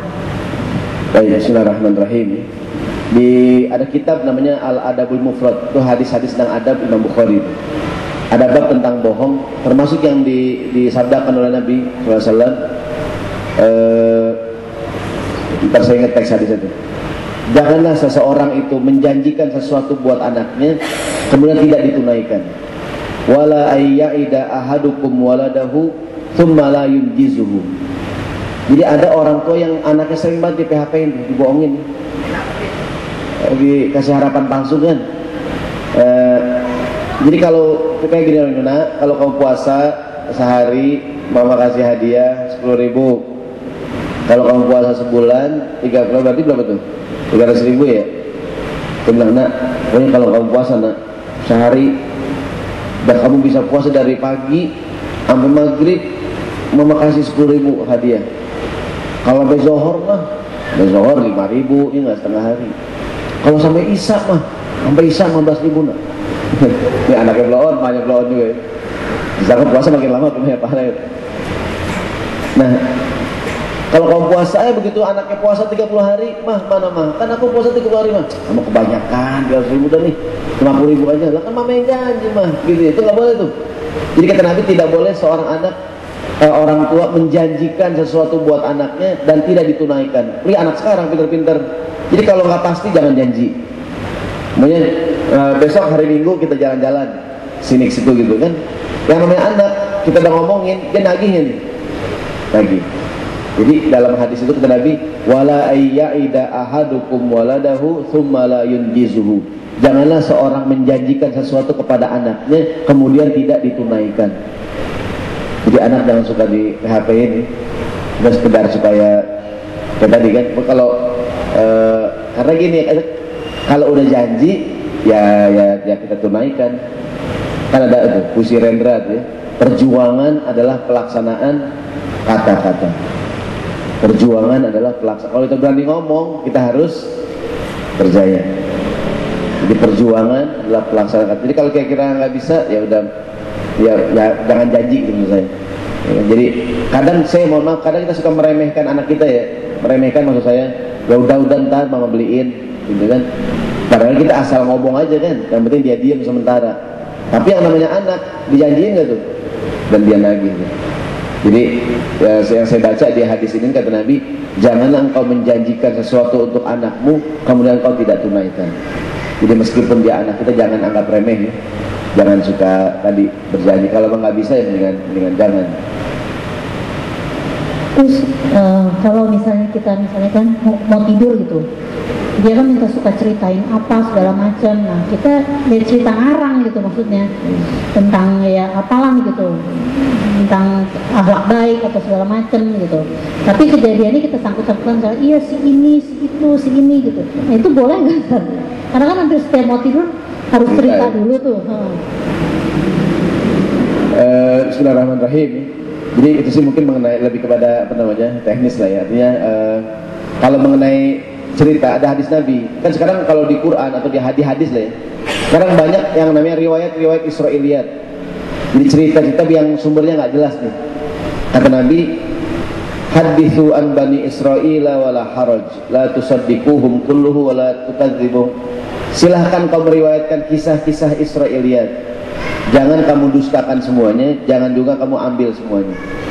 Ini terkait dengan jadi kalau dalam hadis itu ada riwayat-riwayat cerita nih, malaikat tuh tingginya sekian, sayapnya sekian, terus gitu itu kadang-kadang juga apa iya gitu kan. Ada cerita Isra Mi'raj, ingatnya ada buruk tuh, buruknya Nabi. Dulu zaman kita kecil, apa saya kecil ya, itu ada gambar buruk tuh. Itu nggak buruk, ada kuda, palanya gambar perempuan, cakep gitu, alis matanya nih panjang gitu kan. Terus kayaknya gitu lah, ini buruknya Nabi, bibirnya merah gitu kan. Kita mikir dari mana sumbernya, masa Nabi Muhammad kayak ginian ya? Isra Mi'raj itu gimana pegangannya gitu kan? Gambarnya. Itu jadi ada dalam khazanah Islam namanya riwayat Israiliyat, cerita-cerita yang bersumber dari Bani Israel. Kemudian sekarang sih gini, kita cerita dengan anak kita dongeng segala macam, silahkan. Coba kalau bisa cerita yang ada sumbernya ya. Maksud saya ada banyak cerita-cerita yang baik-baik kan, cerita-cerita yang yang bukan fiksi kan, yang kisah sahabat Nabi itu kisah dalam Al-Quran atau kisah-kisah kebaikan ya kan? Atau sih secara umum kita boleh-boleh saja tadi mengarang sebuah cerita tapi tujuannya baik kan. Sekarang banyak anak-anak yang takut ke kamar mandi gara-garanya orang tuh suka bohong kan, anaknya nggak mau tidur nih, tuh suara apaan tuh, kan suara ibunya kan mukul-mukul tempat tidur, suara apaan tuh. Kamu kalau nakal mama kunci di kamar mandi, kamu kalau nakal mama sunatin kamu, kan udah mah lagi biar habis gitu kan. Udah ketakutan anaknya, sehingga begitu sunat beneran takut anaknya. Kenapa anak kita takut sunat? Karena kita suka nakut-nakutin pakai sunat. Kamu kalau nakal kan mama ajak dokter, sehingga begitu ke dokter ditakut. Kamu nakal kan mama taruh pesantren kamu, soalnya pesantren buat tempat anak nakal ya, benar kan? Bukan ya, itu mungkin ya didikan orang dulu lah, orang tua zaman dulu kan. Nah, kita mudah-mudahan mendidik dengan yang lebih baik. Jadi mudah-mudahan kalaupun kita cerita, kalaupun cerita fiksi kan, cerita karangan kita tidak cerita yang berlebihan ya. Bukan cerita yang mengarang-arang. Alhamdulillah sekarang udah banyak nih buku-buku cerita gitu kan, cerita dongeng-dongeng, bukan dongeng ya, cerita-cerita yang Islami menjelang dia. Kayak sekarang bulan Rabiul Awal nih, bagus untuk cerita tentang Nabi Muhammad kan. Nabi Muhammad perjuangannya gini dan seterusnya. Dia jadi yatim umur 2 bulan, bapaknya meninggal, umur 6 tahun ibunya meninggal gitu kan. Dia bekerja mengembala kambing dan lain-lain. Jadi silahkan saja. Tapi kalau bohong tadi kata Nabi itu, janganlah seorang menjanjikan sesuatu buat anaknya kemudian dia tidak tunaikan. Jadi mendingan ya jangan janji ya. Karena kita kadang pengen beres kan, udah lantar mama beliin, terayah beliin, nggak taunya cuma ngomong doangan ya. Tadi tuh anaknya di PHP-in. Ini kadang ada juga nih anak orang tuanya di PHP, orang tuanya dikasih harapan palsu, ada nggak tuh? Gini kata anaknya nih, nah kamu kalau udah nikah jangan lupa sama mama ya nak. Tenang mah, pokoknya mama tiap bulan tenang aja mah. Sampai sekarang ibunya tenang aja udah. Ya anak brengsek banget. Pokoknya mama tiap bulan aku kasih uang berapa nih buat bayar listrik nih, gopek dah mah buat bayar listrik. Yang namanya orang tua dijanjiin, nungguin gak tuh? Nungguin sebulan, 2 bulan. Anak brengsek banget yang ngomong-ngomong gitu kan. Saya sering bilang tuh kalau ada anak remaja, ente kalau janji sama orang tua nggak bisa ditunaikan, bilang dah, mah dulu aku janji mau ngasih buat bayar listrik, gopek ya mah, gocap aja mah. Kata Mait, selalu dah lu yang ngomong gitu. Jadi kalau jangan kita suka janji sama teman, sama anak siapapun dan kita tidak tunaikan. Jadi perjuangan adalah pelaksanaan kata-kata. Kalau kita udah berani ngomong harus kita kerjain. Jangan cuma ngomong doang. Wallahu a'lam bissawab.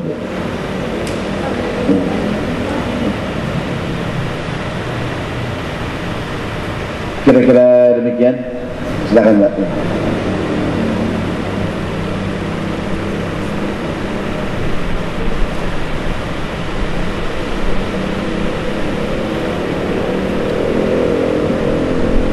Assalamualaikum warahmatullahi wabarakatuh. Waalaikumsalam. Pak Ustadz, mengenai pembahasan yang tadi Pak Ustadz bilang takiyah ya, berbohong untuk kebaikan. Artinya Pak Ustadz tadi bilang ada dari aliran-aliran yang lain tersebut kan kadang-kadang dia takiyah ke kita ya kan. Nah di situ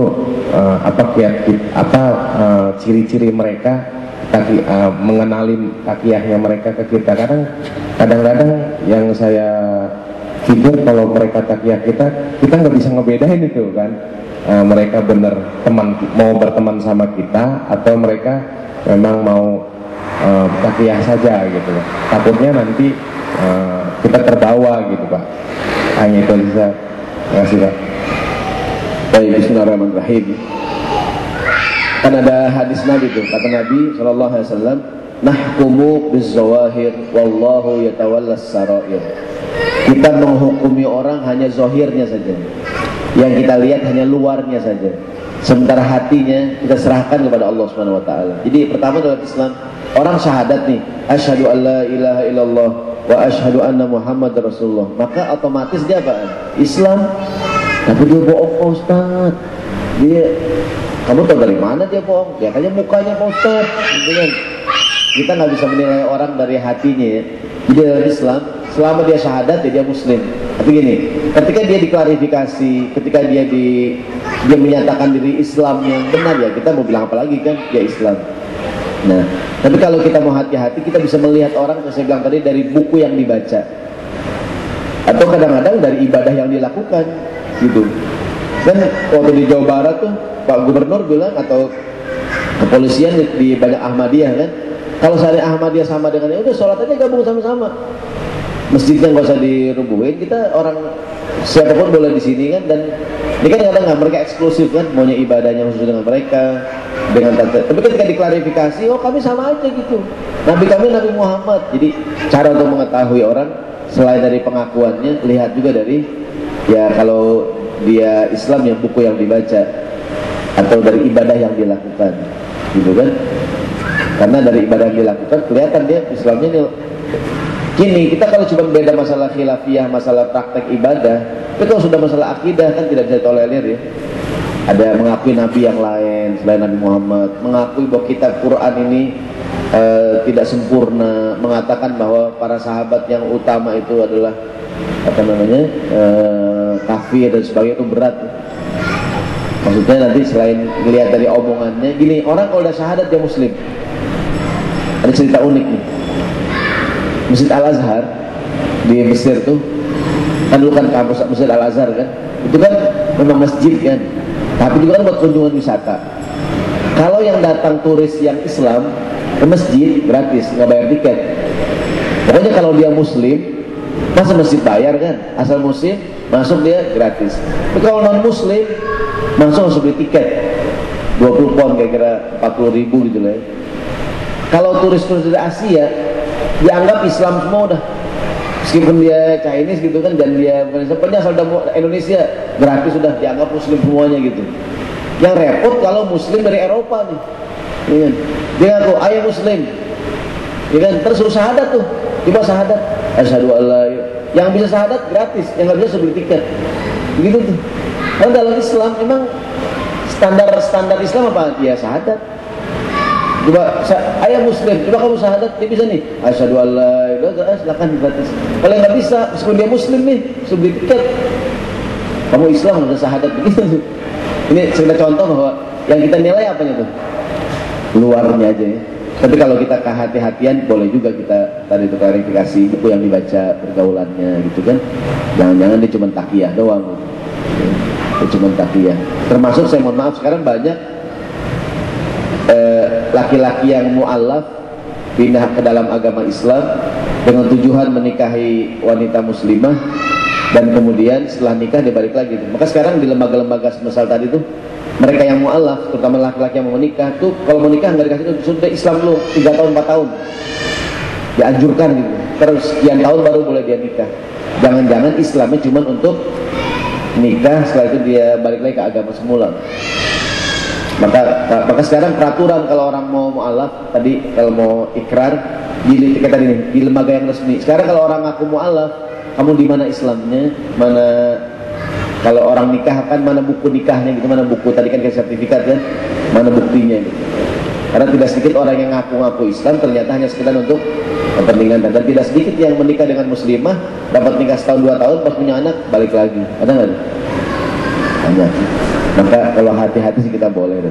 Tapi sekali lagi kalau ada orang yang Islam, ya biasanya kalau nggak salah dia harus ikut.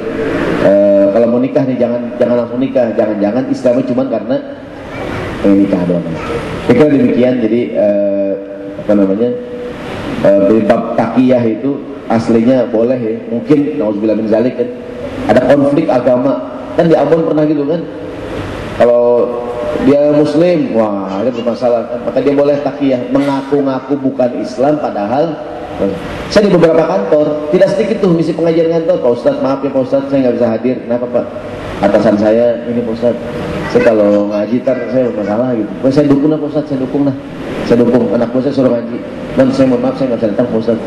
Orang sampai begitu tuh ya, coba bayangin tuh. Sampai dia padahal Jakarta mayoritas Islam gitu kan. Ada orang kerja nggak hadir ngaji, cuman gara-gara atasannya gini kan. Dan dia takut kalau hadir jadi masalah gitu. Coba bayangin. Biasa ini juga PR buat kita bersama. Mudah-mudahan ada manfaatnya. Insya Allah kita ketemu di lain kesempatan. Ini kalau boleh dikoreksi nih, saya salah nulis nih.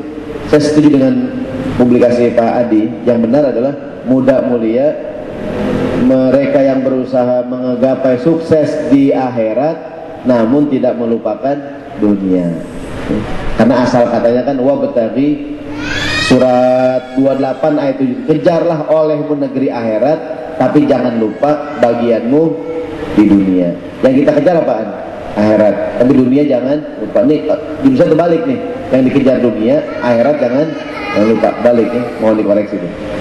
Surat 28 ayat 77 ya. Mudah-mudahan bermanfaatnya. Jika ada kata-kata yang kurang baik dan kurang berkenan, ditutup oleh pembawa acara ya. Kalau sekarang saja kita baca Ummul Quran satu Fatihah, mudah-mudahan kita lakukan bagian daripada ikhtiar kita untuk menyiarkan agama Islam, untuk membuat kita komitmen dengan agama kita. Al-Fatihah. A'udzubillahi minasyaitonir rajim. Bismillahirrahmanirrahim. Maliki yaumiddin. Iyyaka na'budu wa iyyaka nasta'in. Ihdinas siratal mustaqim. Siratal ladzina an'amta 'alaihim ghairil maghdubi 'alaihim waladdallin. Amin. Bismillahirrahmanirrahim. Alhamdulillahirabbil alamin. Allahumma shalli 'ala sayyidina Muhammad wa 'ala ali sayyidina Muhammad. Allahumma anfa'na bima 'allamtana wa 'allimna ma yanfa'una. Rabbana zidna ilma warzuqna fahma. Da'wahum fiha subhanakallahumma wa tahiyyatuhum fiha salam. Wa akhiru da'wahum alhamdulillahi rabbil alamin. Lebih kurangnya mohon dimaafkan. Assalamualaikum warahmatullahi wabarakatuh. Subhanakallahumma wa bihamdika asyhadu an la ilaha illa anta astaghfiruka wa atubu ilaik. Untuk para jamaah pengumuman, insyaallah nanti di minggu pertama di bulan Februari insyaallah kita akan diisi oleh Al-Habib Muhammad Syahab dengan tema Maulid Nabi.